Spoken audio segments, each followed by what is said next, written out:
आज हम सुनेंगे सासू माँ सीधे दिल में उतर जाएगी ये कहानी। वीडियो अच्छा लगे तो हमारे चैनल को लाइक, शेयर, कमेंट और सब्सक्राइब अवश्य करें। मोनिका और तुषार इन दोनों ने भागकर शादी कर ली। मोनिका मात्र 20 साल की और तुषार 25 साल का था। मोनिका अमीर घर से थी और तुषार मध्यम वर्गीय था। मोनिका के घर वालों को इस रिश्ते से विरोध था। उसके पिता को मोनिका के लिए अमीर लड़का चाहिए था। वैसे भी मोनिका के पापा के मुताबिक उसकी शादी करने की उम्र भी नहीं थी। थोड़ी सी समझ आने पर वह तुषार को भूल जाएगी, ऐसा मोनिका के पिताजी को लगता था। तुषार के माता पिता को इस शादी से कोई दिक्कत नहीं थी। मोनिका की पढ़ाई पूरी हो और तुषार को भी अपने करियर पर अच्छे से ध्यान देना चाहिए, ऐसी उनकी इच्छा थी।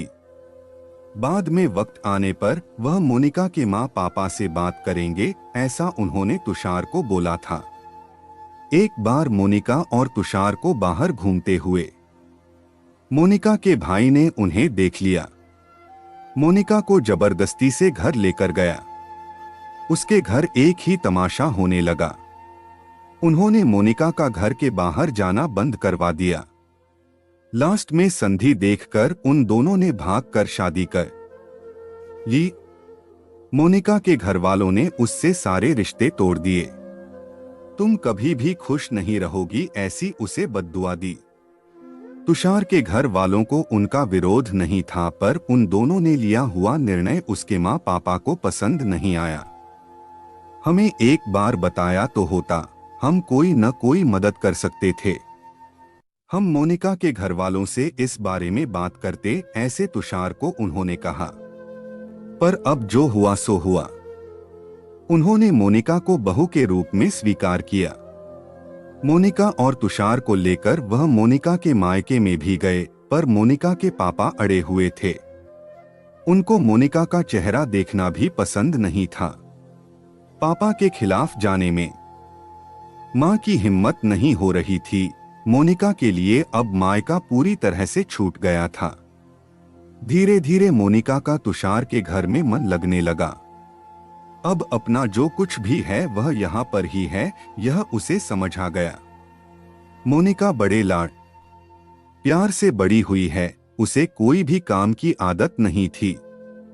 हमें ही उसे सब कुछ सिखाना पड़ेगा, इसकी तुषार की मां को यानी मोनिका की सास को पता था।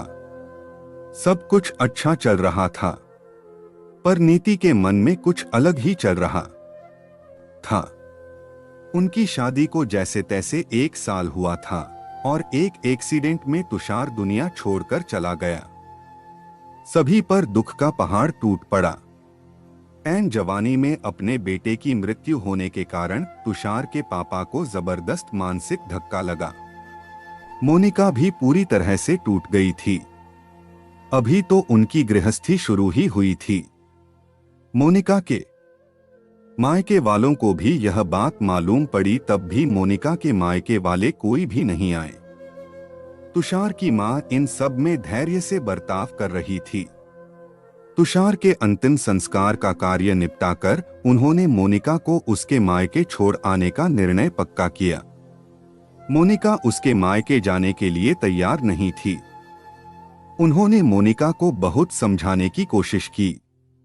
बेटी, तुम्हारे सामने पूरी जिंदगी पड़ी है, इसे बर्बाद मत करो। मैं बात करूंगी तुम्हारे माँ पापा से। जरूरत पड़ी तो मैं उनके पैर तक पकड़ लूंगी। उसे समझाकर वह उसे उसके मायके लेकर गए, पर वहां भी उन्हें निराशा ही मिली। उसके मायके वालों का गुस्सा मोनिका पर से कम नहीं हुआ था। तुषार की मां ने बहुत मनाने के बाद भी उन्होंने मोनिका को माफ नहीं किया। उसके पापा ने कहा, आपको वह बोझ लग रही होगी तो उसे कुएं में ढकेल दो। तुषार के माँ पापा मोनिका को वापस घर ले आए। मोनिका के वापस घर आने से घर के बाकी लोग थोड़े नाराज थे। अब मोनिका को कोई भी खुले मन से स्वीकारने को तैयार नहीं था। कुलक्षणी, अपशकुनी पोते को निगल गई मेरे, अब बेटे को भी निगल जाएगी यह। ऐसा बोलकर तुषार की दादी मतलब मोनिका की दादी सास उसे ताने दे रही थी। उस वक्त तुषार के पापा की तबीयत बहुत खराब हो रही थी। यह सब मोनिका को सहन नहीं हो रहा था। उसने ठान लिया कि यहां से दूर निकल जाना चाहिए। रात को सब सो जाने के बाद वह निकलने वाली थी, तभी उसकी सास जो जग रही थी उन्होंने मोनिका को रोका। कहां जा रही है, ऐसे पूछा। मां मुझे जाने दीजिए, मैं अपशकुनी हूं। मेरी ही वजह से यह सब हुआ। मैं तुषार की जिंदगी में आती नहीं तो, हमारी शादी नहीं हुई होती तो आज वह जिंदा होता, पापा की भी यह अवस्था होती नहीं। मुझे जाने दीजिए, मैं यहाँ नहीं रह सकती। वक्त आने पर आत्महत्या कर लूंगी, पर अब यहाँ नहीं रहूंगी। सच में मेरे यहाँ आने से इस घर की सारी खुशियां चली गई। मुझे कोई अधिकार नहीं है यहाँ रहने का। मोनिका रोते रोते सब बोल रही थी। उसके सास ने उसे पहले शांत किया। मोनिका, तुम दोनों मिले नहीं होते तो, तुम्हारी शादी हुई नहीं होती तो, उस दिन उस ट्रक ड्राइवर ने नशे में गाड़ी नहीं चलाई होती तो, रास्ते पर लोगों ने तुषार को वक्त पर हॉस्पिटल में ले गए होते तो, बहुत तो है बेटा। और अब वक्त निकल गया है इन सब बातों का विचार करने का। तुषार तो मेरा बेटा था। मेरी क्या अवस्था हुई होगी इन सब में।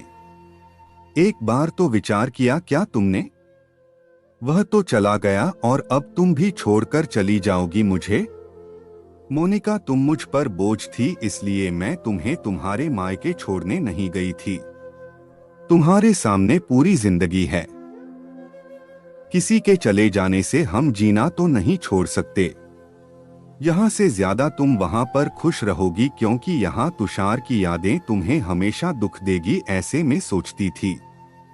पर जाने दो, जो हुआ सो हुआ।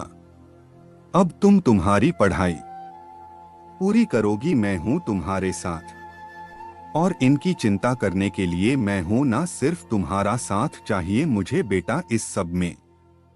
तुषार के जाने से हर कोई परेशान था। हर किसी का बोलने का तरीका अलग हो गया है। तुम्हारा दुख मैं अच्छे से समझ सकती हूं, पर अब तुम्हें संभलना होगा। लोगों का बोलना नजरअंदाज करना होगा तुम्हें। मन लगाकर पढ़ाई करनी पड़ेगी। तुम कोई भी गलत फैसला नहीं लोगी, इसका मुझे वचन दो। मैंने मेरा जवान बेटा गंवाया है और अब बेटी को नहीं खोना चाहती। सास को बातें सुनकर मोनिका को रोना आया। उसने सास को गले लगाया। मां, मैं कहीं नहीं जाऊंगी आपको छोड़कर। आप जैसा बोलोगे वैसे ही मैं करूंगी। मोनिका की सास भी मन भर के रोई। आज पहली बार उनका दुख फूट फूट कर बाहर आया था।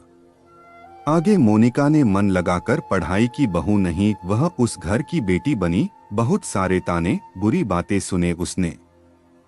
हर एक राह पर उसके सास उसके साथ थी। वो दोनों एक दूसरे की ताकत बनी। मोनिका आईएएस अधिकारी बानी। अब उसे दोष देने वाले लोगों का मुंह बंद हो गया। मोनिका के मायके के वालों को भी ये खबर पता चली। उसके पापा के सिवाय मायके के बाकी लोग उसे पूछने लगे थे। सास ने अच्छा जोड़ीदार चुनकर मोनिका की दूसरी शादी करवाई। शादी के बाद भी मोनिका अपनी इस मां को कभी नहीं भूली। शासकीय अंतिम काल में भी मोनिका रात का दिन करके सेवा में हाजिर होती थी। सास के रूप में मोनिका उसकी जिंदगी खरे अर्थ से जीना सिखाने वाली मां उसे मिली थी। पर सच में मोनिका के सास जैसी ऐसी कितनी समझदार औरतें इस समाज में हैं, जो एक चौखट से बाहर जाकर सोचती हैं और दूसरों का आधार बनकर उनका जीवन सफल बनाती है।